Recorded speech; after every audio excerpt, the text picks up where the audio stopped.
All right, all right. What's happening, everybody? Welcome to Gonzo and the Judge Sports Talk, Wednesday, January 4th, 2023. Got a lot of stuff going on tonight. Crazy night in the NBA so far. Already had a couple overtime games. Of course, we still have the DAMAR HAMLIN still recovering from the injury on Monday night. Got a big weekend of football coming up. So, got a lot going on. Joined by always by the sports judge, Jonathan Mathis. What's going on, Judge?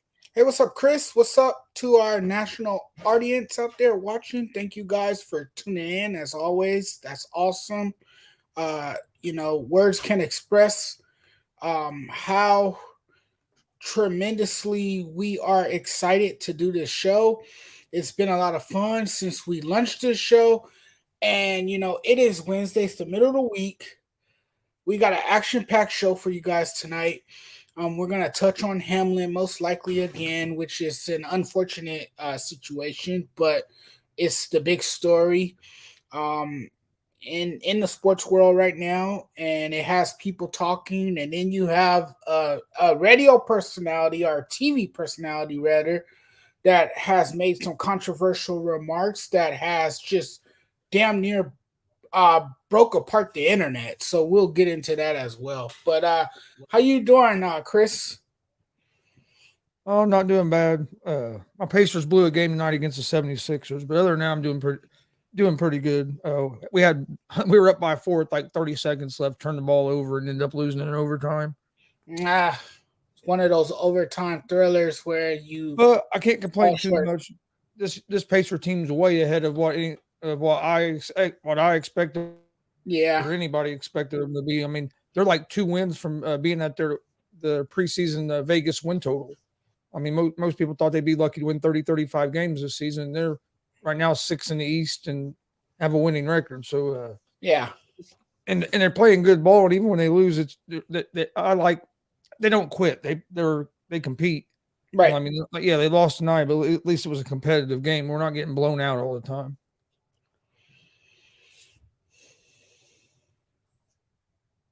What's a night without AD and Braun? Just need to stop turnovers. Otherwise, looking solid. Hello, Yeah, Dustin. I've had the game on. I've been paying a little bit of attention to it. But go ahead, Judge. What was that? No, I was saying hello to Frankie and Dustin for thanks for tuning in. Okay. Yeah, I've been watching some of the Laker game. Yeah, they haven't looked bad. Schroeder's been playing decent. They're in the first half, creating some baskets. You guys got to hope. I guess LeBron just wasn't feeling good, so he'll be That's back soon. because But the Lakers suddenly feel compelled to play basketball without those guys on the floor. They're not standing around watching. They're not being spectators. They're actually, being more productive without those two guys. And they don't really have a choice but to be. So sometimes it could be a blessing in disguise when two of your superstars go down with injuries. Now, I don't like injuries. You know how I feel about it. And, I feel those two guys are very important to the Lakers' success. They're like a recipe to success for that team. They're a recipe for success. But sometimes you really get to see the talent and what you have from the other players and the role players when your two superstars are missing in action, because everyone else elevates their level of play and everyone else steps it up, and they take their game to the next level. That's good. To me, that's the benefit of it all. yeah, no. But then, but before we jump into the NBA, let's go ahead and let's talk about Hamlin to start out with. We talked quite a bit about Hamlin on Monday night. Like I said, it was a freak incident. I've been watching football for 35 years, never seen nothing like that happen on the football field. A player having to have CPR. Uh, have heard a little bit of good news. They have been able to cut the ventilator down to just 50% oxygen instead of 100%. And there was some reports come out today that he made a little bit of progress overnight. Some progress that the doctors was hoping to see. Didn't give out a whole lot of details, but just hearing some reports like that's a good sign that maybe things are moving in the right direction for him. But everybody still keep Hamlin and his family in your prayers. This is going to be probably a long road to recovery. Yes, but the positive and encouraging sign out of all of this is that he is expected to make a full What's up, recovery. Hypocrisy Jones? What's up? What's up? He's expected to make a full recovery, so that's a positive and encouraging sign. That's good for him and his family. Now he's still in intensive care. He's still in critical condition. But he is better, according to reports. He is better today than what he was yesterday. There is some good that has come out of this in terms of the empathy, the humanity, the unity, and the togetherness that we have seen over the last few days since this horrific event occurred during Monday Night Football. Hamlin's GoFundMe page hit 6 million after the safety after the safety's cardiac arrest. And that shows you that there is so much good in our society, that people feel helpless, but they are willing to go out of their way to find any small way they can lend a helping hand, or that they can contribute in such a way to pay their respects to this guy. And it's just amazing to see that people are offering their prayers, are making beautiful gestures. And I'm a person, because I come from a family of faith, Chris. So I'm a person who believe in the power of prayer. And to me, prayer does change things. Being prayerful is a good way to go. And I just been keeping him in my prayers each and every day. I don't think I've checked my Twitter or my social media applications as much as I have since the incident, because I'm always concerned, and I'm always eager to get an update on his condition and how far he has come and how well he is doing. But to go back to Monday night, that was a scary moment for all of us.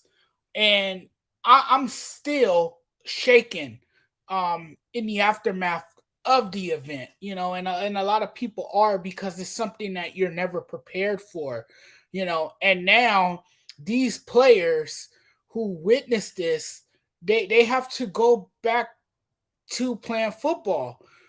They have to go on with their lives, but how do you navigate through a situation like this? How do you overcome? How are you going to be able to refocus on football after something this traumatic? Because seeing that, that's very traumatizing for a lot of us. And I know it was for me, just watching from home. You've seen the emotions of the players. And I just want to talk a little bit more about that, because a lot of people, you hear the negativity from ignorant fans or just critics out there, and they say, well, these men are coming off as soft. No, that's an abundance of humanity.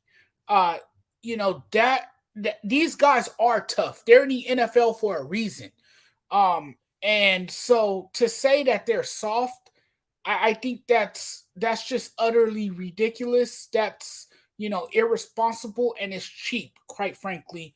And I think if a person feel that way, they should be ashamed of themselves to feel that way, because those are grown men, yes, but we all have emotions, and these athletes are not robots; they're human beings. And I just love the show of humanity that we saw from not only the football players themselves, but the coaches, the the the fans with who have the right state of mind.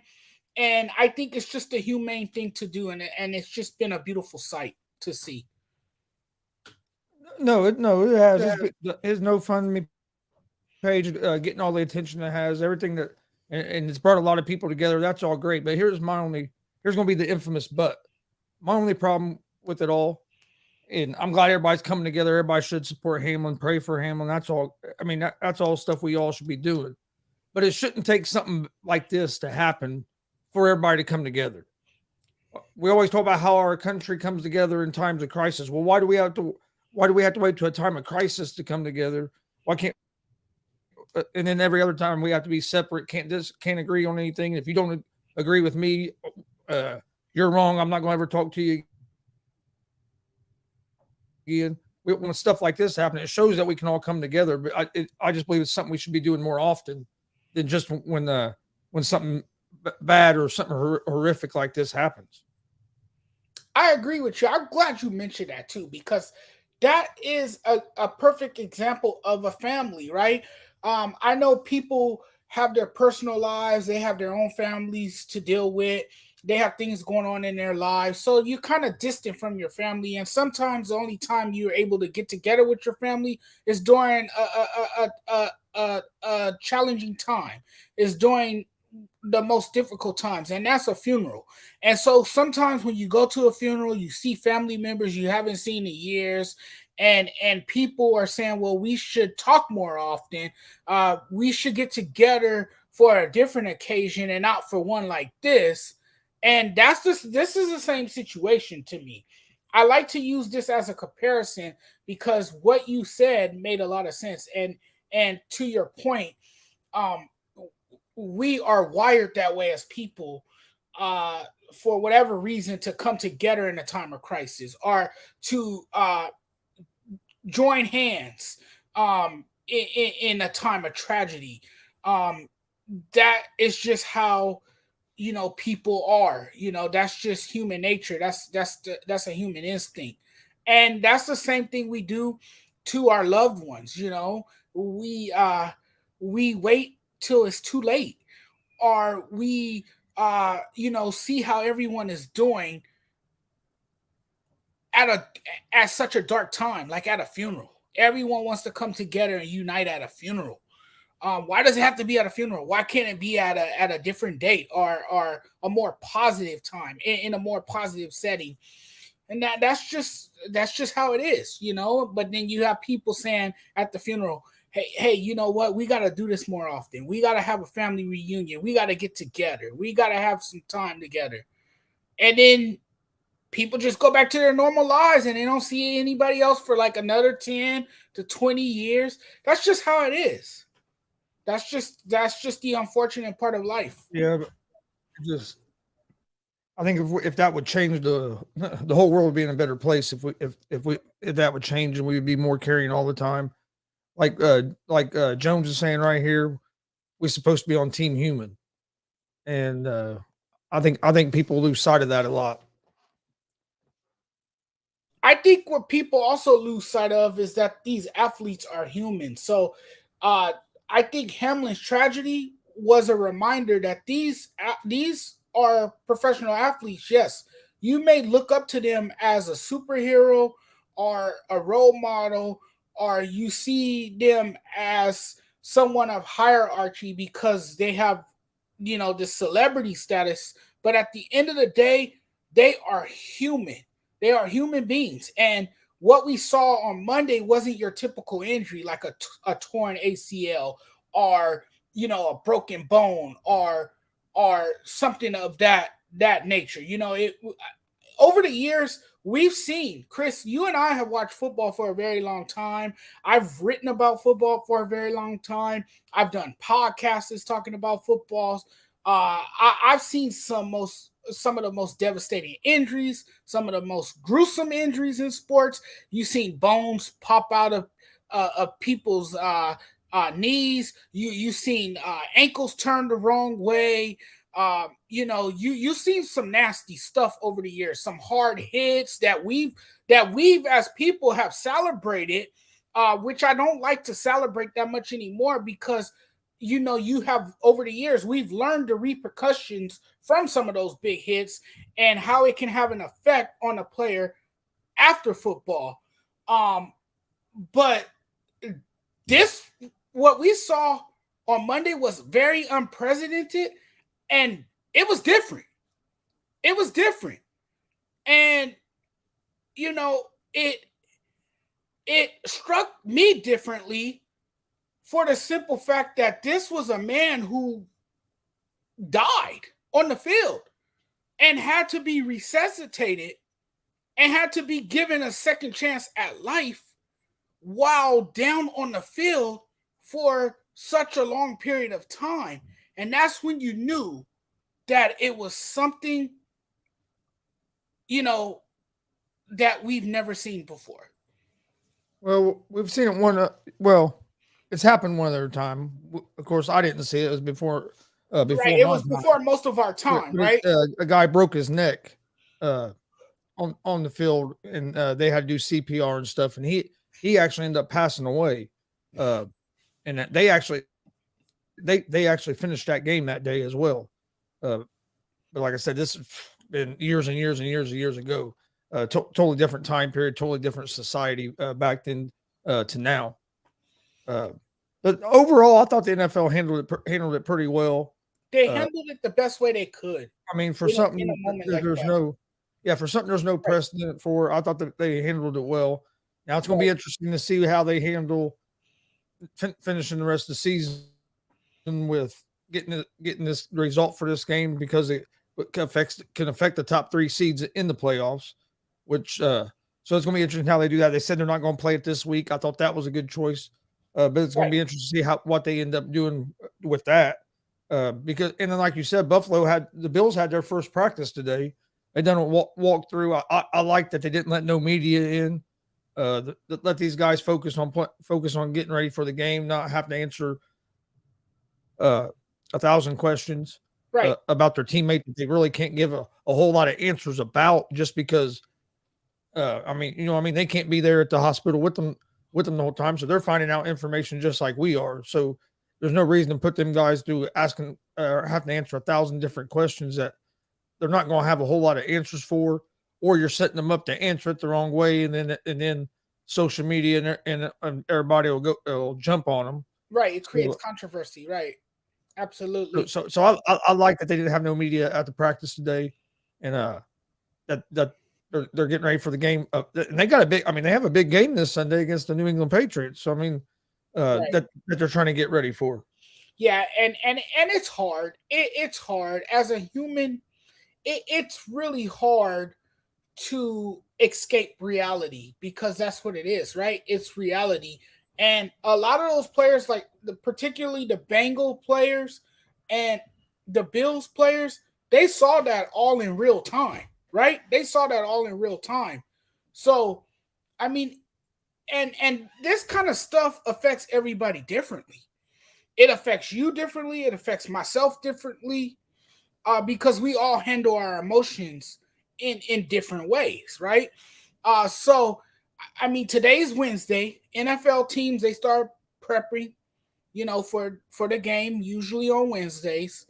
And now they have to prepare for the upcoming games, but I still think, a playoff berth, seeding, the playoff picture and all of that, I still think all of that is secondary.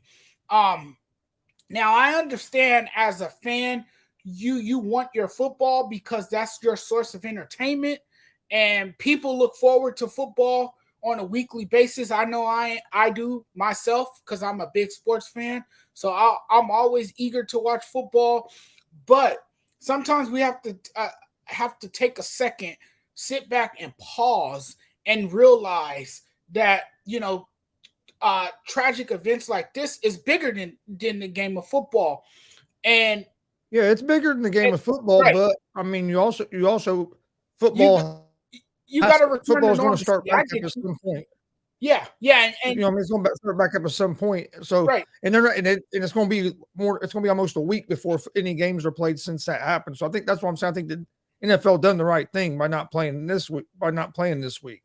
Take this week Yeah. off. Oh Time yeah. you have your next game. It's about a week since everything has happened.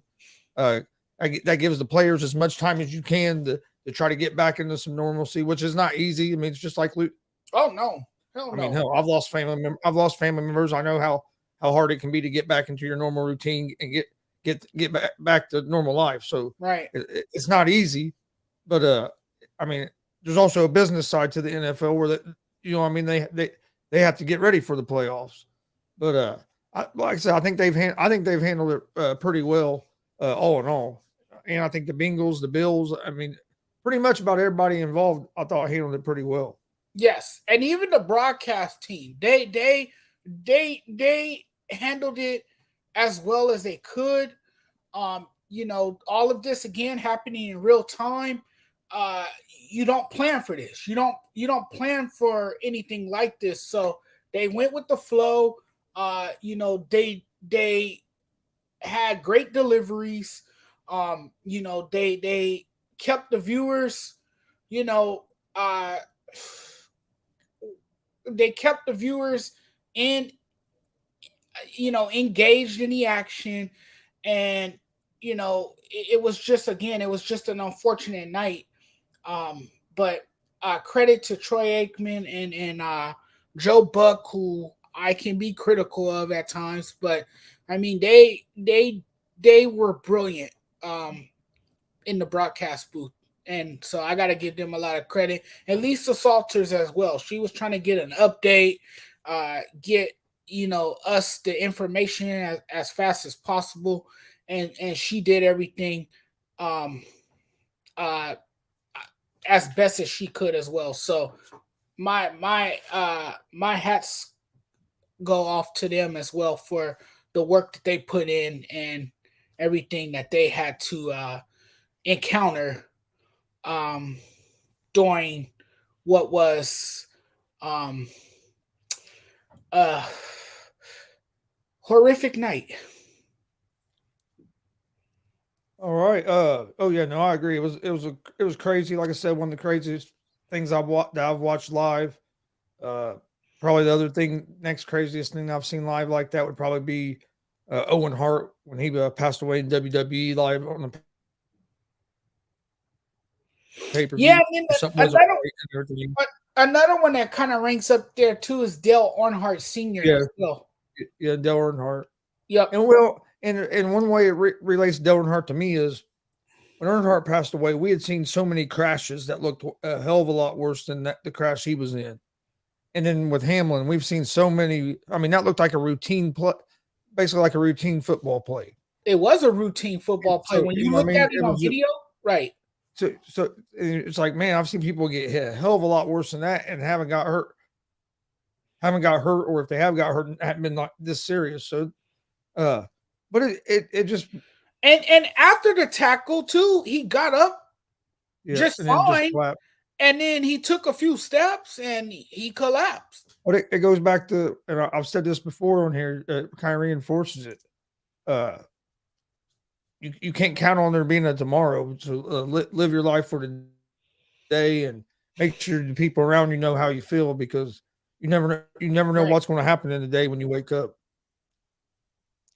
But Just like before that we jump game. into a couple, Like yeah, that game changed that quick. It went from a much anticipated matchup to what looked like a normal injury to a nightmare. And that's how fast it happened. before we jump into a few sports topics, anything else on this topic that you wanted to talk about? I just will continue to offer my prayers. I will keep him and his family in my prayers. And I know because you know I have a lot of faith. I know that he will pull through. I know he will. it seems like things are moving in the right direction. So yeah, just like I said, keep him and his family in your prayers, and hopefully things keep trending toward the right direction here. Right. Uh, Dustin asked a question here. Said this for Gonzo. What are your thoughts about Sean Payton being the favorite for the Colts job and possibility of Peyton Manning coming in as OC? Do you think Derek Carr follows? Uh, I do. I hope. I think Sean Payton would be a great pickup for the Colts if we can get him. I'd love him being next head coach. Uh, I think Peyton would be. I know Peyton don't have no experience, but I think he could be a good offensive coordinator as well. I mean, just look at the way Peyton played the game. That's how planning and knowing what the defense was going to do and being able to get in the right plays. Uh, and then I said this last night on Unscripted, and I know some people's not going to agree with me, but they were asking me on Unscripted last night if I thought who the Colts was going to take with that number 5 pick, and if I thought they should take C.J. Stroud. And I told them, I said I would rather see the Colts move back in the draft, maybe get some more picks, worked on getting your offensive line, maybe another receiver, and try to get Derek Carr in as your starter for next year. I'm not impressed enough with C.J. Stroud or Bryce Young that I would use a top 5 pick on them, because I don't think either one of them are going to be ready to come in and play in that first year. I think they're going to be guys that, and this is just my opinion, I think they're going to need some developmental time. So if you're going to do that, it kind of depends on what the Colts want to do. Do you want to go to a full out rebuild, or do you want to bring in a new coach, try to get some position players that you think you need, and then try to get a quarterback like a Derek Carr or maybe a Jimmy Garoppolo or somebody like that, and see what you can do that way? Or do you want to go into more full rebuild mode? If you're going into more of a full rebuild mode, yeah, you might take a quarterback with that top 5 pick. But I just don't believe there's a quarterback in this year's draft that I would use a top 5 pick on. What are your thoughts on the siege like this? There's some reports that came out, Judge, that C.J. Stroud, after his performance the other night, is now the favorite to be the first quarterback drafted in the draft. I think number 1 or 2 or whatever. Do you think Stroud or Bryce Young are going to be the transcendent player that you would take with a top 5 pick? I like Bryce Young better. I think Bryce Young has shown those flashes of maturity. He has shown flashes of maturity. I think we all know that he has proven himself as one of the more elite quarterbacks in the country.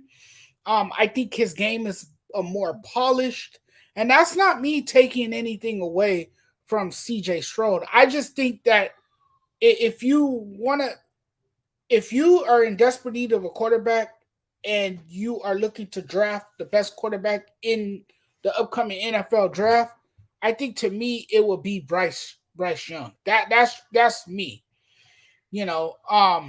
Dustin is saying Max Duggan as well. And see that well, that's what I was going to say. I agree with Dustin on this. If I'm the Colts, if I'm taking a quarterback, I'm going to move back and take a Max Duggan or a Levis or somebody like that in the late first round or early second round, instead of using a top 5 pick for a quarterback. I think Max Duggan he might not be able to come in right away, but he's going to be a guy I think could be a good quarterback in the league. It could, and we've seen this over the years with some of the top-notch quarterbacks that expect to make a lot of noise when they, enter the NFL. Turns out those are usually the ones that sometimes become busts, or they just underperform so bad that quarterbacks like Max Duggan, if he's taken in the later rounds, will be the one that outperforms and outshines the guys that got drafted in the first round. So, I mean, it could go either way. Max Duggan could be the better quarterback than C.J. Stroud or Bryce Young or any of those guys. And then people say, well, the Colts need to draft somebody. They've tried to free agent quarterbacks and it hasn't worked. Okay, I understand they have the last 3 years. They brought in Phillip Rivers. They made it to the playoffs. Should have beat Buffalo that year in that game of the first round playoffs. But since then, it really hasn't worked out. But the guys you brought in and went good. Then you bring in Ryan, that's older, almost done. Derek Carr's he's not at that stage of his career like Rivers and them guys were, where they're almost done. He's still putting up good numbers, playing good football. Did he have his greatest season this year? No, but new coach, new coordinator. Look how many times he's had new coaches and new coordinators. Like he's had the luxury to be in one system for a long time either. I think Derek Carr can still play at a high level, so I wouldn't be mad at all if the Colts end up trying to get Derek Carr and were successful at getting him. And I think Sean Payton would be a great hire at coach. Yeah, but that has not worked for them. That has not been a recipe for success. And what do we say if you continue to do the same thing over and over again? But Judge, it's not the same thing though. It's not the same thing because Rivers was like 40 years old. Ryan is almost 40 years old. This is it's the same. It's the same thing in going in free agency and getting a guy. Yeah, you're getting exactly. a guy that's more in his prime than what you are getting a guy that's already basically on his way out of the league. Right, but would I be able to trust in Derek Carr to lead my offense? You had offensive line issues all year. You put them. That's what I'm saying, though. If you bring in a guy like Derek Carr, you can use your top 5 pick, or you can move back and get more picks and use your picks to try to improve that offensive line. True, but he's going to need a great offensive line in front of him because it would be just like playing, in Vegas. It'd be deja vu all over. I don't understand all the Derek Carr hate. People act like Derek Carr's trash. I mean, you heard me on numerous occasions on this show and on other shows as well say how unappreciated and how unvalued, how undervalued Derek Carr is as a quarterback. You've heard me say that countless times. This was a horrible season for Derek Carr. Derek Carr hit an all-time low with his play on the field. It was a frustrating year for him. And it's crazy that it came in a year when he reunited with his former college teammate, Devontae Adams. But he also had a new coach learning a new system, which is supposed to be one of the most complicated systems to learn. That's why everybody that was the excuse everybody used to say about rookie receivers going to New England. It was because the offense was so complicated to learn. But now here with the Colts, Derek Carr would have to learn. Let's say if they get him in free agency, Derek Carr will have to learn a whole new playbook. He will have to gain new knowledge. He would have to get to the team, learn a whole new system, and that's been his whole career. That's been the man's entire career is learning new playbooks. Yes. Having to gain. That's what I'm saying, and look at the numbers he's still been able to put up. That's why I don't think he's done. And I think McDaniels was him and McDaniels was a bad fit together. I think if you get him with the right coach, he can still be successful. And Derek Carr has been in the middle of a number of rebuilds. He has seen coaches come and go. That's been the man's career. That pretty much, tells us everything about Derek Carr and what he has, gone throughout his entire career. So yeah, some of it's not his fault. And then, he's responsible for some of those, failures as well. And for the way the Raiders performed on the field as well. So, I mean, it goes hand in hand, you know. Yeah. Yes, it does. But I'm with you. I wouldn't be surprised if the Colts do sign him in free agency. I mean, that's been you know, who they are lately. That's been what that's been how they go about things in recent memory. So it wouldn't surprise me at all. Yeah. No, I mean they might draft a quarterback with that number 5 pick that where they're sitting at right now, but I think you might see them try to get a QB in free agency, whether it's Carr, maybe a Garoppolo, or somebody like that. But it's going to be interesting to see here over the next few months once we get through the playoffs and the Super Bowl and everything, and get close toward the draft. Uh, Eagles are going to start Jalen Hurts. Well, reports are they're planning on probably starting Jalen Hurts on Sunday. If you're the Eagles, do you play him in this last regular season game? Now you play him. Now, yes, you must play him now because this will determine seeding, and this will determine where you will position yourself for the playoffs. So, yeah, I think you gotta play him. We've seen Gardner Minshew enough already. Jalen Hurts needs to be back out there on the field, and I think he will play. I mean, it's not like it's a concussion or something, seriously. Like it's not a serious injury. It's a shoulder injury, and I think the fierce competitor that he wants to be back out on the field, and he's clearly the reason why the Eagles have had the season that they've had, because he's had a terrific season, and he's everything for that offense.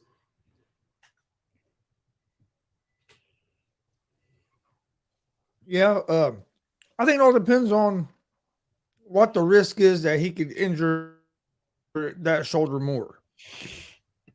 How healthy is he? If he's close to being 100%, I'd say yeah, you play him because you want to try to get that number 1 seed and everything.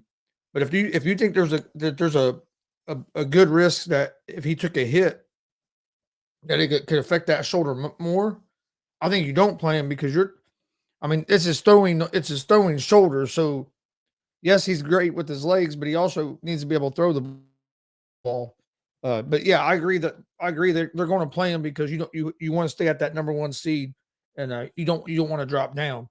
So I think they play him, but the only thing I would caution on is if the only way I wouldn't play him is if I thought there was a big risk of him getting hurt more. But I mean, but really, you can be 100% healthy and go out there and get hurt. So it just it's a risk you got to take, especially at this point of the season when you're trying to get that first round bye and home field throughout the playoffs. Yeah, he'll Excuse me. play. He'll play this week. It's a pivotal game. There's so much at stake. I don't see I don't see why he wouldn't play. I think the Eagles would be crazy not to let him go out there and play. And like you said, you want to stay on top. You want to keep that number 1 seed. You win, you keep that number 1 seed. You control your destiny right now. So, I mean, there is so much on the line, and the Eagles want that number 1 seed. And Jalen Hurts being out there on the field, that would, solidify their chances. That will give them a better chance to win the football game.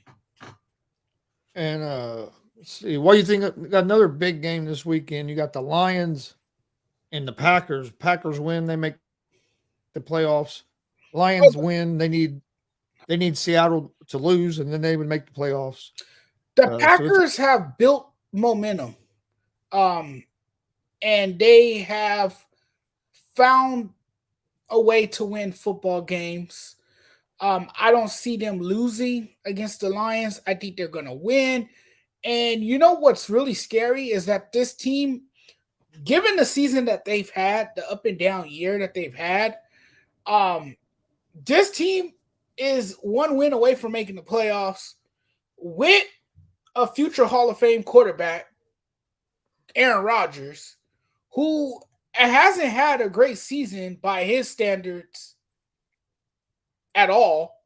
You know, he's had probably one of his worst seasons, if not the worst season of his NFL career, and he still has a chance to get his team to the playoffs. You know, and he hasn't even played at an MVP level. But what's been the difference for the Packers is that they're getting takeaways, you know, and their defense is making big stops. You got Jair Alexander, there I go again, who's making plays in the secondary.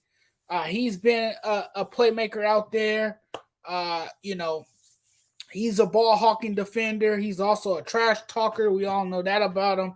But that's what's been the difference of late for the Packers is that defense and Aaron Rodgers, you know, building chemistry with one of his young receivers in Christian Watson, who's been huge down the stretch as well and has been able to make some plays as well. So I think the Packers will continue this trend, and I think they will win against the Lions. They know that if they win, they're in, and they know how important this game is.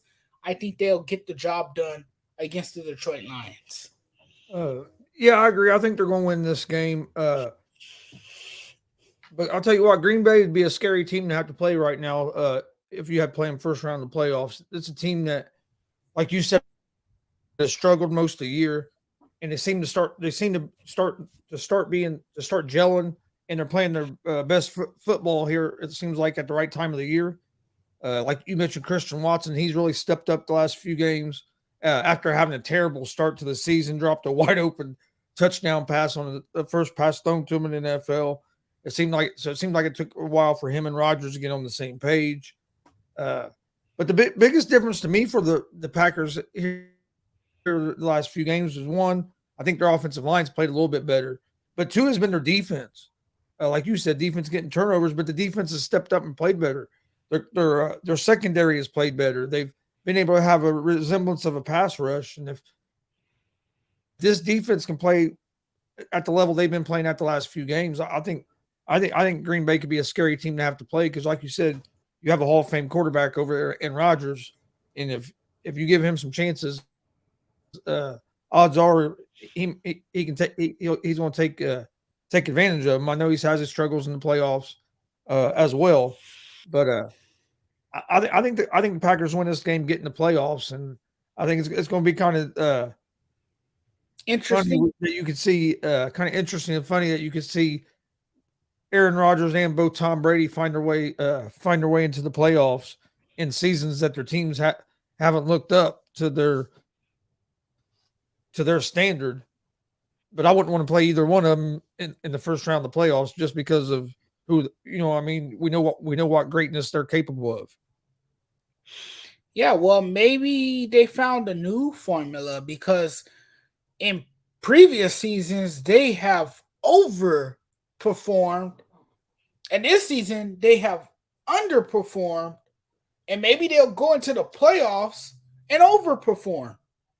Something they haven't done in the past few years.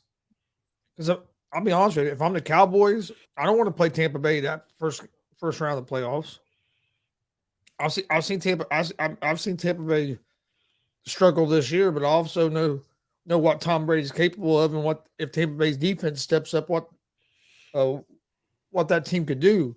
So it's gonna be interesting. I'm ready for the playoffs to get here. Going to get to see some good, a lot of good games. I mean, you don't have that one big favorite that everybody thinks this is a for sure Super Bowl champion. But hey, Glenn, good evening. I agree with Dustin. Glenn, good evening. Thanks for joining us, man. What's up, Uh, Glenn? Thanks for checking Chargers in. get the Thanks win. for watching the show. We really appreciate it. If they had played San Francisco first round, I think San Francisco beats them. I've been high on San Francisco all season. I Oh, have San San Francisco in the Francisco Super will Bowl. bully them. They will bully them like a kid that stuffed someone's locker, man. They would go ballistic. I have San Francisco They and, would go and ballistic. Cincinnati in the Super Bowl, and Judge knows I've been saying that for weeks now. Especially San Francisco. I jumped on the Cincinnati train a little bit later, but San Francisco, I was on them basically as soon as they went back. Had to go back to Garoppolo, just because of that defense. I know that defense didn't play great last week, but they were able to find a win. Brock Purdy's doing. He's not playing great, but he's doing enough. He's doing enough, not making the big mistakes. And that offense with all the weapons around him, that's all he has to do. He don't have to try to do too much. So I really like that 49ers team. To me, I have them as the favorites in the NFC. Uh, but like I said, there's not one team that I think you can just say is going to dominate their way to a Super Bowl. I mean, AFC, you have a lot of different teams. You have the Bills, the Chiefs, the Bengals. I mean, you have a lot of different teams. I think that could have a chance, and then NFC I think is the same way. So I think these playoffs coming up have the chance to be one of the better years that we've seen here recently. Oh yeah, it's gonna be filled with suspense, drama, excitement, electricity. I mean, you're gonna have it all. This is gonna be a great playoffs, and it's gonna be one that you don't want to miss for sure. Oh no, I agree. And like I said, you got the Patriots this weekend against the Bills. Patriots win, they'll get that 7th seed in the AFC. Uh, And we all know, Chris, the playoffs is I think all the about Bills. matchups. The playoffs is all about matchups. But I think the Bills beat the Patriots this week, and I know it's going to be a tough week for the Bills going into this game. But also, you can also see at times like this where teams can gel together and go out there and perform. They're going to say they're playing for their teammate. So I think the Bills could be. I think the Bills are going to go in here and I hate to say it, but I think they might blow the Patriots out. I mean, we've seen when tragedies has happened. Look what happened when you had the big hurricane there in New Orleans, and then they came in their first game back, and it was like the ball bounced. It was like the football gods made sure the ball bounced the right their way. You know what I mean? It just seemed like the momentum of the game got. And I think that might happen kind of this Sunday in this Buffalo and New England game. It could turn out that way. And because Buffalo's Absolutely. still playing out a chance for Some and Buffalo's still playing out a chance for a number one seed. right. And like you said, I mean, they're going to be emotional. They're going to be playing for their teammate. Uh, it's going to be interesting. But I think Buffalo's going to come out and surprise some people and play better than what a lot of people think. And we talked about that earlier, right? How tragedy can bring people together, and that could bring a team closer together. And yes, they will be playing with heavy hearts because they're thinking about their teammate, and they will have that attitude that we're going out there to win this for him. So yeah, Buffalo Bills may play a lot better than people expect them to play because a lot of people think that their head's not going to be in it, that they're not going to be fully invested in football, given what just happened. And then, a lot of people feel that, they're getting back on the field too soon. But like you said, they could be the team that surprises a lot of people now, and they could be the team that even end up in the Super Bowl. You know, they could. I Oh mean, no! they could be like the New Orleans Saints, like you just mentioned that year. That was back in Oh, and they have the 2020. talent on that team to beat. I mean, they have the talent on that team. I mean, everybody's had them. A lot Right. of people had Buffalo in the Super Bowl all season. Uh, Or I know a lot of people don't want to hear this, but they could be like the 2017 Astros. Remember Hurricane Harvey? yep. and Houston was underwater, Yep. and their baseball team ended up winning the World Series. I But mean, I didn't want to bring up the Astros because we all know their history and we all know about their shenanigans and about their cheating habits and whatnot. and yeah, Dustin says Buffalo can't get number one seed unless they finish the Cincy game. Yeah, yeah, I know that. I think they're going to end up finishing that game because of that. Because I don't know. I don't know what other thing you're going to do that's really fair to everybody. Where uh to not because because if they don't finish that game, Kansas City could be 14-3, Buffalo could be 13-3 because they played one less game. But I think they're going to NFL is going to come up with a way to finish that game next week or sometime, and that way all the teams play the same amount of games and they can figure out that number one seed. Because but Buffalo's not going to be happy if I mean you're basically punishing Buffalo for one of their players getting tragically hurt by you don't get to get the number one seed because we're not going to finish that game. So not only did you lose to one of your players and he's in critical condition, then you know what I mean. So to me, you're punishing them twice. Dustin says, "How can they?" I think what you could do play it maybe like next Thursday. Push the playoffs back a week. You have that week off before the Super Bowl, so you wouldn't have to move the Super Bowl. You just wouldn't have 2 weeks in between the last playoff game and the Super Bowl. Right. That was So that. I think That's you just what I was thinking too.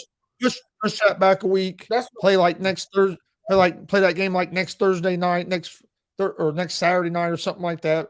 Finish that game and then start the playoffs basically 1 week late. But you wouldn't have to move the Super Bowl. You would just be pushing the other things back a week, and you wouldn't have the 2 weeks between Super Bowl. right. Yeah. I think that's how you could do it. But hey, they might not do that. They might do. Well, this year they're not doing like a Pro Bowl game. They're doing some kind of Pro Bowl just contest stuff, so they can figure that out. But we'll see. They might not. They might cancel it. But to me, I think you're. Someone was saying they could make it where it's a tie. I heard someone saying that. Yeah, I can't remember where I heard that, but it's going to be interesting to see what they decide to do. I think Dustin said that the other night on the show. I believe he said that they can make it to where the game ends in a draw. Yeah, you would have other teams get extra days off. That's the thing. I don't know if there's any like fair way to do it, but under these circumstances, you just have to do the best you can do, and it might not seem fair to some people, but you just got to do as best as you can because, like I said, we've never had this first time we've had anything like this happen in forever. So, life is not fair. There's not a really precedent for it. Life's not fair. Oh yeah, I mean yeah, but you know what I'm saying. Yeah. Yep. But all right. Anything else you want to talk about before we get out of here tonight? One last time before we get out of here, I just want to send my thoughts and prayers to DAMAR HAMLIN. I'm thinking of the race car driver, Danny Hamlin. Yeah. Yeah. Well, I just want to send out my thoughts and prayers to him and his family in these difficult times, and I just encourage everybody out there, keep praying. And this is not me trying to shove prayer into your face because I get it. Some people don't believe in prayer, but I do. And a lot of other people do as well. There's an army of us who believe in prayer. So we're going to keep praying for DAMAR HAMLIN. And, we're going to wish him and his family the best regards in a time like this. I pray for comfort, healing, and peace, and so he can live a quality life again and not have his life cut short. We want him to pull through and